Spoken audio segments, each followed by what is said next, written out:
दोस्तों विक्रम संवत 1877 आषाढ़ वदी एकम के दोपहर का समय और मारवाड़ के महाराजा मान सिंह जी ने आदेश दिया फतेहराज सिंघवी को कि मारवाड़ की सेना लेकर के जाओ और निम्बाज की हवेली पर जाकर के धावा बोल दो। आदेशानुसार फतेहराज सिंघवी मारवाड़ की सेना लेकर के तोपे साथ में लेकर के और दोपहर को जाकर के और निम्बाज की हवेली पर धावा बोल दिया। लड़ाई हुई, अनेक योद्धा मारे गए, लेकिन दोस्तों जो युद्ध में लड़ते हुए वीर गति को प्राप्त हुए उसमें कुछ नाम ऐसे थे जो आज भी बड़े गर्व के साथ में लिया जाता है, जिनमें थे निम्बाज ठाकुर सुरतार सिंह जी के छोटे भाई सूर सिंह जी, जिनकी मात्र 7 दिन पहले ही शादी हुई थी, पैरों में भी काकंडोरा भी नहीं खुला था।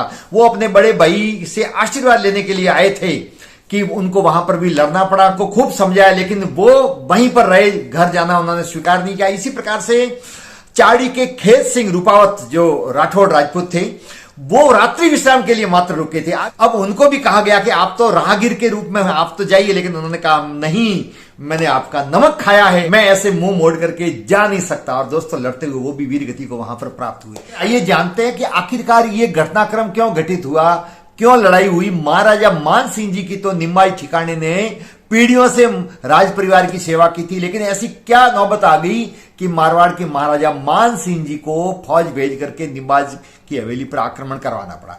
दोस्तों मैं हूं बवर सिंह और आप सभी का मेरे सुरतन चैनल पर स्वागत है। दोस्तों मारवाड़ के महाराजा मान सिंह जी कुल 40 साल तक शासन किया। 1803 से लगा करके और 1843 तक वो मारवाड़ के महाराजा रहे। इस दौरान बहुत उथल पुथल रही और इतने सारे षड्यंत्र हुए जिसके बारे में मैंने अनेक वीडियो में जानकारी भी दी है, फिर मैं इसके अंत में लगाऊंगा तो वो भी आप देखें। दोस्तों 10 साल तक मारवाड़ के महाराजा मान सिंह जी अपने भाई जब भीम सिंह जी मारवाड़ के महाराजा बने तो उनसे बचते हुए जालोर के किले में रहे। जालोर के किले में चारों तरफ जोधपुर की सेना का घेरा रहा। भीम सिंह जी की अचानक मृत्यु हो गई, तब मारवाड़ के राजा बने मान सिंह जी। मान सिंह जी राजा बने और उनका यह मानना था कि जालोर के आयस देवनाथ थे, उन्होंने आशीर्वाद दिया था। इसका भी मैंने पूरा एक वीडियो अलग से बनाया हुआ है जो मेरे चैनल पर अथवा इस वीडियो के अंत में लगाऊंगा, आप देखें। तो उनके आशीर्वाद से ही मारवाड़ के महाराजा बने, उनका ऐसा मानना था। वो साथ में लेकर के गए, उनको अपना गुरु बनाया। साथ ही साथ जो जालोर पर घेरा डाल करके बैठे थे मारवाड़ की तरफ से, उनके सेनापति थे इंद्रराज सिंघवी। लेकिन जब भीम सिंह जी की मृत्यु हुई तो यही इंद्रराज सिंघवी मान सिंह जी से मिलकर के और वहां लेकर के गए जोधपुर और मारवाड़ के महाराजा मान सिंह जी को बनाया। मान सिंह जी महाराजा बनने के बाद में आयस देवनाथ उनके गुरु थे, उनकी खूब चलती थी, इंद्रराज सिंघवी की भी खूब चलती थी। लेकिन दोस्तों जालोर के किले में जब वो घेरे में थे, तकलीफ में थे, तब उन्होंने उनके साथ में बहुत सारे सामान, ठिकानेदार और भी लोग जुड़े हुए थे। उनमें से कुछ लोगों को तो उन्होंने नवाजा भी, उनकी तवज्जो भी उनको मिली, लेकिन बहुत सारे लोग आज भी थे जिनको कोई तवज्जो नहीं मिली, जिसमें एक थे मुथा अकेचंद, जिन्होंने यहां पर बहुत उनकी मदद की थी। इसके अलावा और भी बहुत सारे ठिकानेदार थे, तो वो तवज्जो नहीं मिलने के कारण से और इंद्रराज सिंघवी और आयस देवनाथ को तवज्जो ज्यादा देने के कारण से दुखी थे। और मुथा अकेचंद निरंतर दूसरे लोगों के संपर्क में रह करके आसोप के ठाकुर, पोखरण के ठाकुर सवाई सिंह और मुथा अकेचंद और भी जो लोग थे, ये सब मिलकर के इंद्रराज सिंघवी और आयस देवनाथ को के रास्ते से हटाना चाहते थे। उसके लिए उन्होंने आमीन खां पिडारी को चुना, उनको अपने विश्वास में लिया और उनके माध्यम से आयस देवनाथ और इंद्रराज सिंघवी की दिन में ही हत्या करवा दी, जिसको लेकर के मारवाड़ के महाराजा मान सिंह जी बहुत दुखी हुए। वो एकांतवास में चले गए और पूरे राज्य के अंदर अव्यवस्था हो गई। इसका फायदा उठाते हुए महाराजा मान सिंह जी के पुत्र छत्रसाल सिंह जो युवराज थे, उनको सत्ता की बागडोर सुपुर्द करवा दी और अब जो सत्ता का संचालन था वो छत्रसाल कर रहे थे, जो युवराज थे महाराजा मान सिंह जी के पुत्र। परंतु वास्तव में सत्ता के पीछे जो शासन चला रहा था वो मुथा अखेराज था और जो आसोप के और पोखरण के ठाकुर सवाई सिंह और ये लोग थे। ये वो दौर था जब मारवाड़ के महाराजा मान सिंह जी की एक भी नहीं चलती थी। विक्रम संवत 1774 में अचानक छत्रसाल जो युवराज थे उनका भी देहावसान हो जाता है।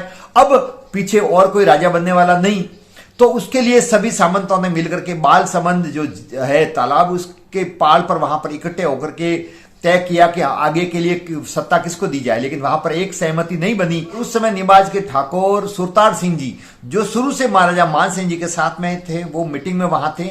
उन्होंने कहा कि मारवाड़ का महाराजा तो एक ही होगा, वो है मान सिंह जी, दूसरा कोई नहीं हो सकता। सहमति नहीं बनी और फिर वो बैठक बिना निर्णय के ही समाप्त हो गई। दोस्तों कर्नल टॉड लिखते हैं कि यह वो समय था जब मारवाड़ के महाराजा मान सिंह जी को किसी पर विश्वास नहीं हुआ, क्योंकि इससे पूर्व इतने षड्यंत्र हुए, इतनी घात प्रतिघात हुई कि वो रनवास का खाना तक भी नहीं खाते थे। अपना एकमात्र विश्वास पात्र रसोई था, उसके हाथों का ही बनाया हुआ भोजन करते थे और किसी पर विश्वास नहीं करते थे। उस समय भारत में ईस्ट इंडिया कंपनी का शासन था। ईस्ट इंडिया कंपनी ने बरकत खां को अपना दूत बना करके मारवाड़ के महाराजा मान सिंह जी के पास में भेजा कि जैसे तैसे करके मारवाड़ के महाराजा मान सिंह जी को समझाए और वो सत्ता संभाले। बरकत खां वहां पर आया। उस समय महाराजा मान सिंह जी ने एक पागलपन का स्वांग भी रच डाला था। वो पागलपन का अभिनय भी कर रहे थे और पूरे मारवाड़ में ये बात फैल गई थी कि महाराजा मान सिंह जी तो इतने व्यथित हो गए कि वो दिमागी तौर पर पागल हो गए। लेकिन वहां आने पर बरकत खां को तुरंत समझ में आ गया कि राजा पागल तो नहीं है, ये पागल होने का अभिनय कर रहे हैं। फिर उन्होंने मान सिंह जी से पूछा कि आखिर राजा आप चाहते क्या हो? यदि आप राज सत्ता नहीं संभालोगे तो आखिरकार मजबूर होकर के कोई दूसरा राजा बनाया जाएगा और वो फिर सत्ता संभालेगा और फिर आप एकदम सत्ता से विमुख हो जाओगे। तब मारवाड़ के महाराजा मान सिंह जी ने कहा कि सत्ता तो मैं संभालू, लेकिन मेरी तो कोई सुनता ही नहीं है, मेरी कोई मानता नहीं है। इन लोगों ने पूरा कब्जा कर रखा है और जो पीछे घटना घटी वो आप सबको पता ही है। तब ईस्ट इंडिया कंपनी की तरफ से बरकत खां ने वचन दिया कंपनी के विश्वास पर कि अब आप स्वतंत्र रूप से सत्ता संभालिए, अपने हिसाब से मामलों को निपटाइए और कंपनी आपके साथ में, ईस्ट इंडिया कंपनी आपके साथ में खड़ी है। तब उनकी बात मानते हुए विश्वास होने पर मारवाड़ के महाराजा मान सिंह ने विक्रम संवत 1875 कार्तिक मास की पंचमी के दिन ठाठ से पुनः एक बार अपना दरबार आयोजित किया। सभी सामंतों सरदारों को बुलाया और अब वो जब सत्ता संभाली तो दूसरे रूप में नजर आए। फिर उन्होंने अपने विरोधियों को एक एक को निपटाना शुरू किया। जिन जिन लोगों ने इनके साथ में धोखा किया था, प्रतिघात की थी, इससे पहले जयपुर वालों ने 1807 में जो आक्रमण किया था जोधपुर के साथ में, उसमें हालांकि जीत जोधपुर की हुई थी, उसमें भी षड्यंत्र में जो जो शामिल थे उसमें मुख्य रूप से थे पोखरण के ठाकुर सवाई सिंह जी, जिनको बाद में आमिर खां पिंडारी के माध्यम से मान सिंह जी ने मरवा डाला था। और बाकी जो थे उनको सबको ठिकाने लगाने का निश्चय किया। ये स्थिति भापते ही आसोप वाले भी जोधपुर छोड़ करके चले गए थे। दूसरे जो ठिकानेदार थे साथ में पोखरण वाले और वो भी सब निकल गए थे वहां से। लेकिन निम्बाज के ठाकुर जो थे सुरतार सिंह जी, उनको भी संदेश गुप्तचरों ने दे दिया था कि आपका भी नंबर लग सकता है, आप भी निम्बाज चले जाओ, इसी में आपकी खैरियत है। लेकिन निम्बाज के ठाकुर सुरतार सिंह जी ने कहा कि मेरे तो कई पीढ़ियों ने राज दरबार की सेवा की है, मैं भी मान सिंह जी के साथ में कंधे से कंधा मिला करके खड़ा रहा हूं, मैंने कोई षड्यंत्र नहीं किया, फिर मेरे साथ में ऐसा क्यों करेंगे और मुझे बुला करके पूछेंगे तो मैं सही सही जो स्थिति है वो बता दूंगा। लेकिन दोस्तों एक कहावत भी है ना कि नरप होई जो कर्ण काचा विकल होई सब सकल समाजा। राजा की एक मोटी कमी होती है, वो कानों का कच्चा होता है। यदि राजा कानों का कच्चा होता है तो वो स्वयं भी दुखी होता है और पूरी प्रजा भी दुख भोगती है। लेकिन दोस्तों चापलूसों ने महाराजा मान सिंह जी के कान भरे कि निम्बाज ठाकुर सुरतान सिंह जी भी आपके विरुद्ध षड्यंत्र में शामिल थे और बाकी लोग तो जोधपुर से जान बचा करके निकल गए हैं, लेकिन निम्बाज के ठाकुर सुरतान सिंह अभी जाने की तैयारी कर रहे हैं अभी वहीं, और ये मौका बढ़िया है। तब क्या था, फिर मान सिंह जी ने फतेहराज सिंह को बुला करके आदेश दिया कि सेना लेकर के जाओ और निम्बाज की हवेली पर आक्रमण कर दो। फौज लेकर के और फतेहराज सिंह भी शहर से होते हुए निम्बाज की हवेली की तरफ गए। उस दौरान निम्बाज की हवेली के अंदर निम्बाज के ठाकुर सुरतान सिंह जी वहीं थे। उनके छोटे भाई सूर सिंह जी, जिनकी शादी मात्र 5-7 दिन पहले हुई थी और अभी पैरों में कांकन डोरा भी बंधा हुआ था, वो अपने बड़े भाई को आशीर्वाद लेने के लिए हवेली आए हुए थे। और इधर और भी उनके साथ में बहुत सारे उनके रिश्तेदार और जो ठिकानेदार थे वो भी वहां पर थे। जब मारवाड़ की सेना के निम्बाज की हवेली की तरफ आने का समाचार मिला तो एक बार तो निम्बाज के ठाकुर सुरतार सिंह जी को विश्वास भी नहीं हुआ, क्योंकि उन्होंने तो हमेशा वफादारी से राज परिवार की सेवा की है। मान सिंह जी के प्रति भी वो बहुत फेथफुल रहे थे। लेकिन तुरंत ही वो समझ गए कि निश्चित तौर पे चाटुकारों ने मेरे प्रति भी मान सिंह जी को भड़काया है। तब उन्होंने हवेली के अंदर रुके हुए समस्त सरदारों को, अपने रिश्तेदारों को कहा कि देखो, जिनको भी जान प्यारी है वो यहां से चले जाएं, वरना मेरे साथ में जो लड़ने के लिए तैयार है, मरने के लिए तैयार है, वो मेरे साथ में खड़े रहे। उन्होंने अपने छोटे भाई सूर सिंह को कहा कि तेरा तो अभी काखन डोरा भी नहीं खुला है, हाल ही में शादी हुई है, तुम जल्दी से निकल जाओ। लेकिन भाई सूर सिंह ने कहा कि मैं भाई को विपदा में छोड़ करके नहीं जा सकता। भव बीच सदा निज भ्रातन को, यह कैसो प्रेम सुहावनो है, बहु दूर रहे सुख संपत में, पर भीड़ पड़े मिल आवनो है, जब बांधव पर अरि आनंद हो, तब कैसे मिटे हल धावनो है, कोई धर्म गिने कि अधर्म गिने, अब प्रेम के पथ पे धावना। कितनी सुंदर बात कही है कि भाई पर संकट आया हो तो दूसरा भाई को संकट में छोड़ करके कैसे जा सकता है। तो सूर सिंह भी वहां पर लाख समझाने के उपरांत भी वहीं पर डटे रहे।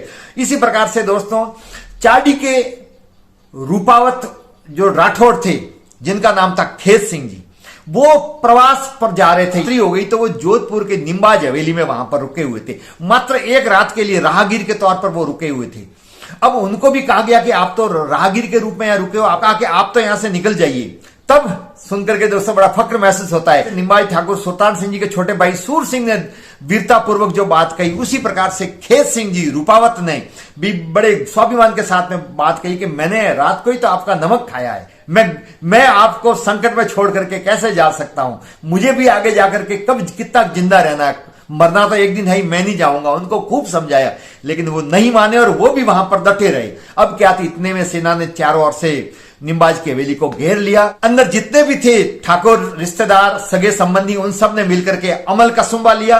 कसुम्बा तब लिया, अमल का जो पानी होता है उसको कसुम्बा कहा जाता है, वो तब लिया जाता है जब अंतिम रूप में मिलन होता है। जब आगे युद्ध करेंगे और की कोई उम्मीद नहीं होती है तो वो अंतिम रूप में कसुम्बा लिया जाता है। कसुम्बा लिया और साथ में लड़ करके साथ में मरने का नीचे लेकर के केसरिया साफा बांध करके, और निम्बाज के हवेली का मुख्य द्वार था उसको खोल दिया।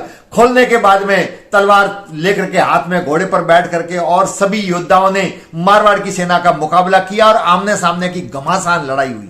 इसमें पी के ठाकुर भौम सिंह जी जो बहुत ही साहसी और वीर योद्धा थे, वो भी लड़ते हुए वीर गति को प्राप्त हुए। लेकिन वीर गति को प्राप्त होने से पहले उन्होंने मारवाड़ की सेना के 9 सिपाहियों को मौत के घाट उतारा। इसी प्रकार से ठाकुर तेज सिंह सोनगरा वो भी लड़ते हुए वीर गति को प्राप्त हुए। चांदाजी चौपावत वीर गति को प्राप्त हुए लड़ते हुए। सादुल जी पड़ियार वो भी बड़े वीरता पूर्वक लड़े और अनेक सैनिकों को मौत के घाट उतारने के बाद में वीर गति को प्राप्त हुए। लेकिन दोस्तों इन सबसे बढ़कर के जो ज्यादा शौर्य और पराक्रम दिखाया वो एक मेहमान के रूप में रुके हुए थे राहगीर खेत सिंह जी रूपावत। उन्होंने जो वीरता दिखाई वो इतिहास के पन्नों में अमर हो गई। दोस्तों ये घटना कोई बहुत पुरानी नहीं है, मात्र 250 साल पहले की घटना है। लेकिन जिस प्रकार से खेत सिंह जी लड़े वो वीरता काबिले तारीफ है। वो लड़ते हुए वीर गति को प्राप्त होने से पहले अनेकों सैनिकों को मौत के घाट उतारा और फिर अपने प्राणों का उत्सर्ग उन्होंने कर दिया, जो मेहमान बनकर के वहां पर एक रात के लिए रुके थे। सूर सिंह जो थे जिनकी शादी हुई थी हाल ही में, वो भी लड़ते हुए वीर गति को प्राप्त हुए। निम्बाज ठाकुर सुल्तान सिंह जी के एक गोली लगी और लगते ही वो भी वीर गति को प्राप्त हो गई। वीर गति को प्राप्त होने से पहले शरीर से बहुत सारा रक्त बह रहा था, तो उसी समय उन्होंने अपने रक्त का ही पिंड बनाया और पिंड बना करके, उस जमाने में एक परंपरा थी कि घायल कोई योद्धा होता था, उसको लगता था कि अब मैं जिंदा नहीं रहूंगा, तो वो अपने ही रक्त का अथवा मांस के लोथड़ों का पिंड बना करके और उत्तर दिशा में हरिद्वार की तरफ मुंह करके और पिंड दान करते थे, ताकि आगे वाला जीवन अच्छा मिले और मोक्ष की प्राप्ति हो। उनके साथ में ही जो निम्बाज ठिकाने के कामदार थे पुष्करना ब्राह्मण नग जी, वो भी वीर गति को लड़ते हुए प्राप्त हुए। लेकिन दोस्तों उनकी वीरता का भी अलग ही इसमें उल्लेख मिलता है पुस्तक में। उनका शीश कट गया, लेकिन शीश कटने के बाद भी अनेक योद्धाओं की तरह वो भी उनका धड़ लड़ता रहा। और दोस्तों निम्बाज हवेली से लगा करके अनाज मंडी, जो जोधपुर की अनाज मंडी, वहां तक वो लड़ते हुए गए और वहां जाकर के उनका धड़ गिरा। उस वीर गति को प्राप्त करने से पहले अनेक सिपाहियों को उन्होंने भी मौत के घाट उतारा। नाको चने चबाए मारवाड़ की सेना को कुछ योद्धाओं ने, और लड़ते हुए सभी योद्धा वीर गति को प्राप्त हो गए और इतिहास में अपना नाम अमर कर दिया। उस समय दोस्तों निम्बाज के ठाकुर सुल्तान सिंह और उनके भाई सूर सिंह की सूरवीरता को लेकर के दोहा कहा गया है। कोई पहने अख्तर बख्तर, कोई बांधे गाती, और सूर सिंह सुल्तान सिंह तो लड़े उंगाड़ी छाती। लांबिया के ठाकुर भान सिंह और रायपुर के ठाकुर रूप सिंह ने फिर बाद में निम्बाज ठाकुर सुल्तान सिंह का अंतिम संस्कार कागा की पहाड़ी में किया। वहां पर 4 चबूतरे बनाए गए, जिसमें एक चबूतरा था वो निम्बाज के ठाकुर सुल्तान सिंह जी का, दूसरा जो अंतिम संस्कार किया वहां चबूतरा बना उनके भाई सूर सिंह जी का, तीसरा खेत सिंह जी का जो एक रात के लिए विश्राम के लिए रुके थे और लड़ते हुए वीर गति को प्राप्त हुए, बड़े वीरता दिखाई उनका, और चौथा था वो पी के ठाकुर भौम सिंह जी का, जो आज भी वहां पर विद्यमान है। और इस प्रकार से दोस्तों लड़ते हुए सभी वीर गति को प्राप्त हो गए, अपने आन बान और शान की खातिर प्राणों का उत्सर्ग कर लिया, लेकिन मारवाड़ के महाराजा मान सिंह जी के सामने झुके नहीं। ये सब बातें कहने में सुनने में भले ही सरल लगती हो, लेकिन दोस्तों बहुत उच्च आदर्श उच्च मूल्य, उच्च स्वाभिमान, उच्च वीरता, शौर्य और आन बान और शान का भाव पैदा होता है, तब जाकर के इस प्रकार का कुछ कर गुजरने की तमन्ना मन में पैदा होती है। वरना सामान्य व्यक्ति तो एक छोटा सा कांटा चुभने पर भी आहा करके करा उठता है और भागा भागा डॉक्टर के पास में जाता है। तो दोस्तों वो समय अलग था। उस समय की वीरता के कारण से आज हमारी संस्कृति, हमारा धर्म, हमारी परंपरा, हमारी मर्यादा जिंदा है। दुख इस बात का है कि आज की हमारा युवा पीढ़ी जिनको इतिहास का बोध नहीं है, वो ऐसे वीरों को, ऐसे महान योद्धाओं का अनादर करती है और उनके बारे में न जाने क्या क्या सोशल मीडिया पर कहते हैं। लेकिन जब इतिहास पढ़ोगे तो तुम्हें पता लगेगा कि उन लोगों ने अपने जीवन को खपाया है, तपाया है और तप करके वो कुंदन बने थे, इसलिए आज पूजे जाते हैं। ये आपको वीर गाथा कैसी लगी? अच्छी लगी हो तो आप जरूर शेयर करें। आप सबका वीडियो देखने के लिए बहुत बहुत धन्यवाद। जय हिंद।